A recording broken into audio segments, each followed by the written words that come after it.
So we've created calculations in two different spots within our Excel document.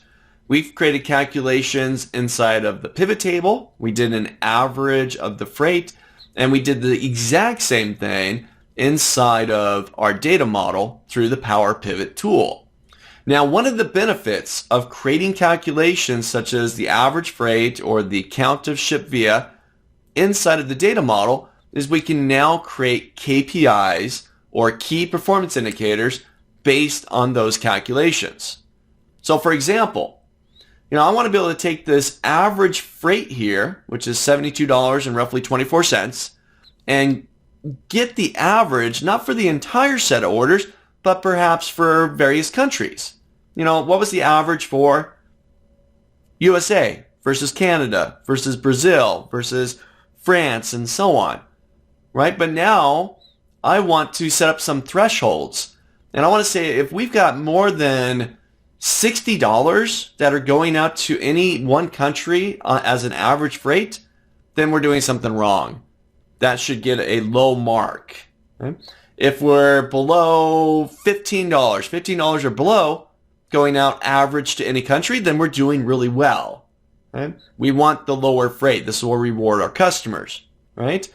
So we're going to set up a KPI that holds some thresholds, a high value, a low value, and get back some indicators, some little graphical indicators letting us know how well that average freight for that country is performing within our thresholds. So take a look. This is how you create KPIs, key performance indicators, within your Excel data models through the Powerpivot tool. So first step, you've got to have the calculation. So I've already created the average freight, $72 and roughly 24 cents. I'm going to right click on that new calculation. And one of my right click options here is to create a KPI. I'll give that a click. This is going to open up my interface to be able to set up the actual KPI. This is essentially where you're going to set up those thresholds, right? What's your maximum value? What's your minimum value? What's your goal essentially? Where are you trying to get to? Okay, and your bottom value, right, where you don't really want to be. So you've got two ways to be able to define the target. This is where we want to be. I can do it based on a calculated field, meaning another calculated field back here inside of my data model, or I could do it based off of an absolute value.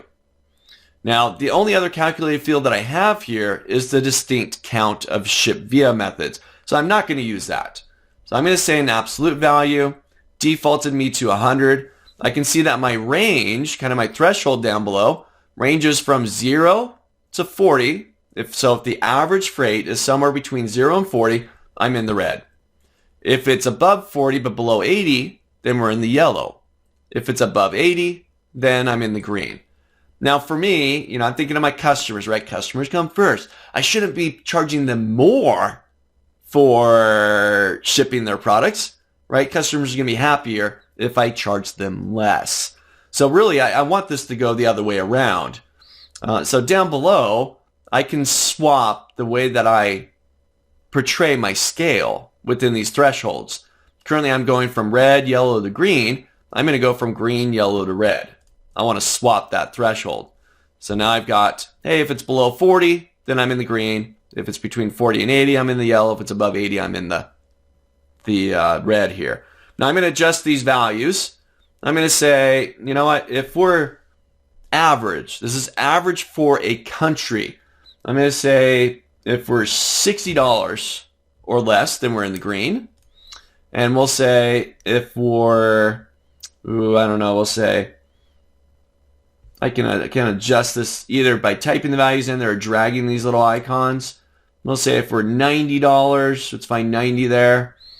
And you know what, 60, yeah, I think 60 sounds good. We'll leave it as such. All right, so if I'm $0 to $60, bing, bing, bing, bing, bing, we're doing good. Our customers are happy. We're not charging them as much for shipping. If we're between 60 and 90, we're in yellow. And if we're above 90 as an average for the country, then we're doing poor inside of there. All right. So I'm going to go ahead and hit OK. So I've now created the KPI inside of there. I can see the little KPI marker down there next to my calculation. but we're really not taking full advantage of this just yet. All we've done is created the calculation and set up the KPI. Now let's actually put this into our report. So I'm going to close my Powerpivot window. We'll get back to Excel. There's my pivot table. I've already got the countries out there. I've already got the average of freight. But now I want to bring in the KPI so I can see how well we're doing. So I'm going to go hop over to my pivot table field list, open up the order info table, and scroll down. I've now got my average of freight with the KPI. I'll open that up. I've got three things in there. The value, which is what I already have out here. I've got the goal, which was the goal marker that I put back inside of the KPI, the threshold area. And I've got the status. The status is the actual KPI, the indicator that shows us how well we're doing. So I'm going to turn that one on. I'll turn on status. And I've now got a KPI based off of the KPI within the data model. So remember, if it was 60 or below, we're in the green. There's green and green and green and green and green. If we're between 60 and 90, we're in the yellow. And if we're above 90, we've got the red. A key performance indicator based on a calculation within our data model. And because of the way that we are displaying it here, we're getting KPIs based on the average freight for each country. Try this out. Jump back into your data model, create the calculation, average freight if you don't have it already, right-click on it, and create a KPI. You decide on the numbers. I felt these were good because we don't really have a huge scale inside of here. So 60 below, great. 60 to 90, above 90, we're not doing well. So try this out. Set up your KPI within your data model and then incorporate it into your pivot table.